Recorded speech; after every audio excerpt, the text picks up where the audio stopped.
Eh bien bonjour à tous messieurs dames, bienvenue sur cette nouvelle vidéo. Nous sommes le 1er novembre, début du mois, il est 22h41, les marchés ont tous clôturé. Nous avons un CAC 40 qui n'a pas fait grand chose, bon il a quand même fait plus 0,98%, oui, 6328 points, oui, mais ça n'a pas été non plus une grosse séance, vous savez, on est férié, 1er novembre, voilà c'est férié en France, donc pas non plus énormément de mouvements. Le Dow Jones moins 0,24%, le Nasdaq moins 0,89%, le DAX plus 0,64%, le FTSE 100 plus 1,29%, le Nikkei 225 plus 0,33%. Nous avons un pétrole Brent qui fait plus 2% et quelques 2,18 à 94,53$, le 11,647,96$. L'euro USD qui est un peu en chute, voilà, qui a chuté un peu, 0,98$77 avec un moins 0,05%, voilà, donc très très peu. Le 10 ans français, l'OAT français, pardon, 2,67 et le 10 ans US 4,05%, voilà, ça se tend toujours un peu au niveau des obligations, des taux obligataires, voilà, c'est un peu ce qui nous guette en ce moment. Bon, après il a été beaucoup plus énervé, on va dire, ce taux obligataire, il a été beaucoup plus fort il y a de cela quelques semaines. On se rappelle, hein, on est même monté à 4,50 je crois, 4,35 ça c'est sûr, 4,30 et quelques, mais voilà, l'OAT français a dépassé les 3%.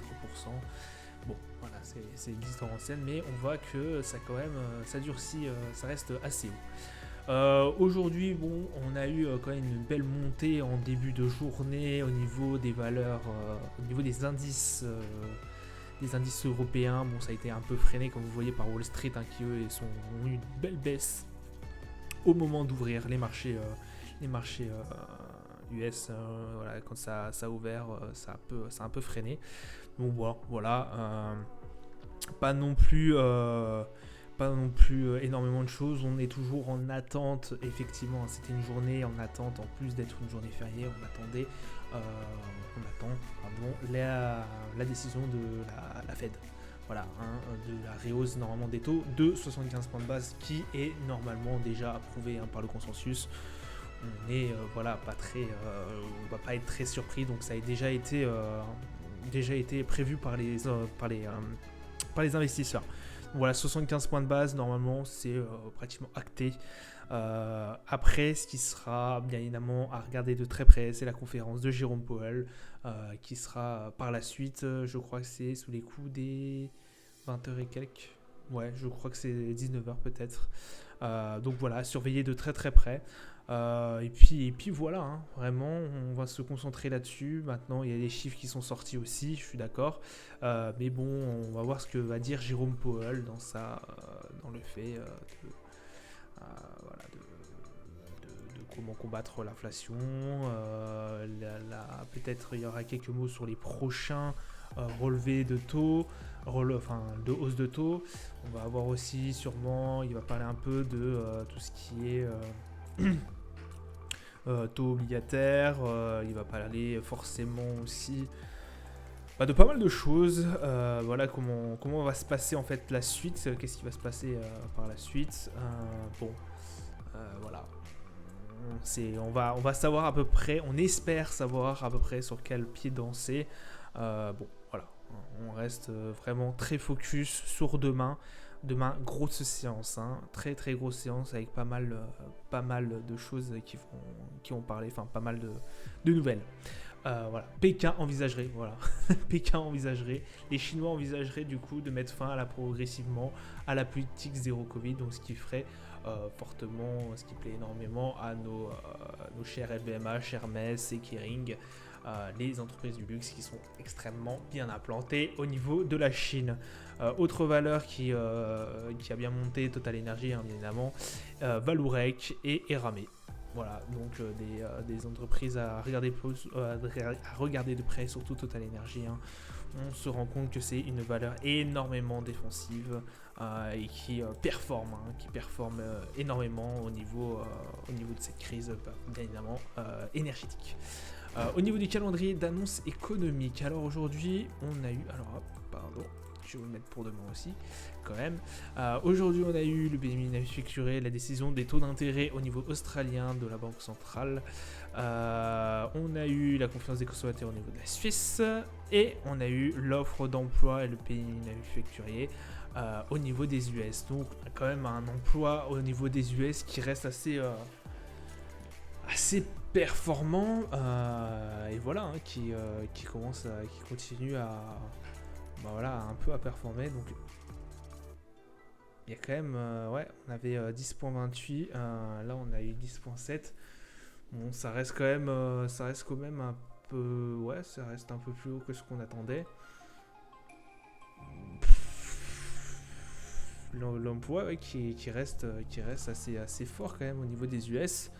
Bon, ça sera un indicateur qui, à mon avis, sera pris en compte par la Fed, mais qui ne sera pas acté tout de suite. Enfin, de toute façon, ils regardent de très près l'emploi, mais ça tient le coup, hein. En effet, au niveau de l'emploi, au niveau des US, ça continue d'être intéressant. Et c'est bien de le regarder, puisqu'effectivement, ça nous indique pas mal sur la santé économique du pays. Mais aussi, il n'y a pas que cet indicateur-là, il y a aussi tout ce qui est le PMI, bien évidemment. Il y a aussi tout ce qui est au niveau de l'immobilier, hein, qui est assez intéressant et que la Fed regarde. Donc, l'emploi fortement, ils vont forcément regarder, mais je pense que de toute façon, ça, c'est déjà acté pour la décision de demain. Mais c'est toujours bien de regarder ça. Alors, 14h, donc nous c'était à peu près 15h je crois, c'était à peu près au moment de juste une heure avant de sortir, bon, ça fait tourner peut-être un peu vers la baisse, effectivement. Après vous dire pourquoi, je sais pas trop. Voilà. Au niveau de la balance commerciale, au niveau 8h demain, au niveau de l'Allemagne, la variation de l'emploi, l'ADP, du coup 13h45 au niveau des US à regarder aussi, parce que juste après nous aurons la Fed 19h, 18h je crois, 18h et 18h30 la conférence de presse de la Fed à regarder de très très près. Décision de taux d'intérêt de la Fed et la conférence de Jérôme Powell par la suite. Vraiment à checker de très très près. Au niveau du calendrier d'annonces économiques, on a du coup un Nasdaq qui a plongé. Aujourd'hui, ça a été une journée assez rouge, hein, mine de rien, au niveau des marchés US. 11 280 points, pips, pardon, 0.13. Donc une journée, on a essayé de tâter cette barre des 11 500 et quelques. Ça n'a pas fonctionné. Là, on l'a travaillé. Là, on a passé à la baisse avec cette petite journée d'hier. Donc vraiment cette barre des 11 500, on a essayé plusieurs fois de la travailler récemment et ça n'a pas fonctionné. Après, est-ce qu'on va repartir avec la décision de la Fed de rehausser ou pas, plus fortement ou pas, ou même avec la conférence, est-ce qu'on va réussir à casser cette barre ou est-ce qu'on va replonger derrière? Je pense qu'il va y avoir quand même il va y avoir pas mal de mouvements demain. Le Dow Jones, alors pardon, là vous avez en daily, voilà, ça sera un peu mieux. Le daily, donc du coup on est toujours bloqué entre ces 33 250 et les 32 476. Ces deux barres qui sont extrêmement importants.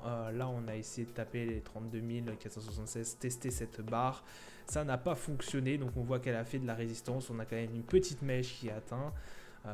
Pas grand chose à dire non plus, on attend toujours la décision de la Fed comme d'habitude.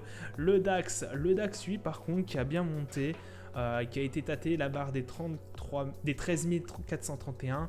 On voit que là on l'avait travaillé une fois, bon c'était il y a quand même longtemps, hein, on parle de 12 septembre quand même. Début septembre. Là on a essayé de le retaper aussi, ça n'a pas fonctionné, donc du coup ça fait une mèche. On est à 13 355. Voilà, toujours entre les 13 000 et les 13 430.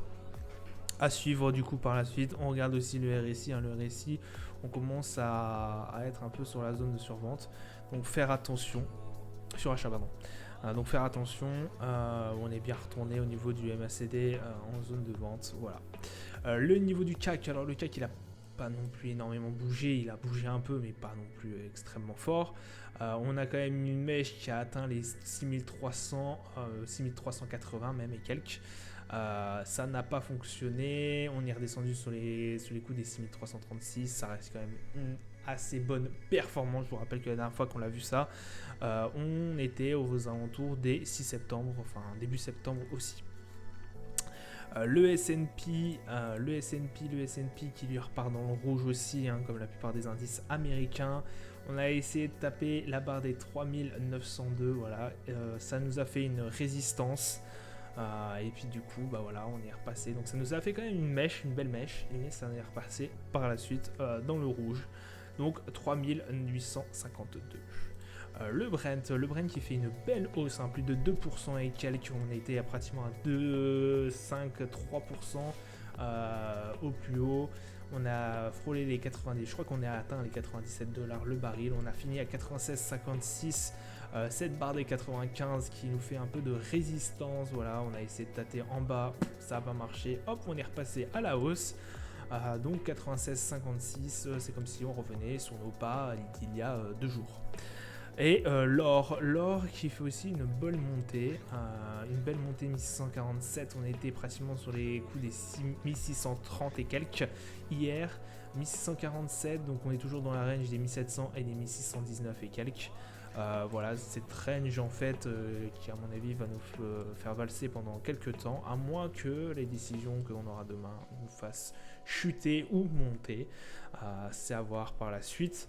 Mais mine de rien, comme vous le savez, on a cassé cette barre des 1700 qui est très très importante pour moi, effectivement, qu'on n'avait pas breaké depuis mars 2020 quand même, ça recommence à remonter, mais ouais, mai-juin 2020.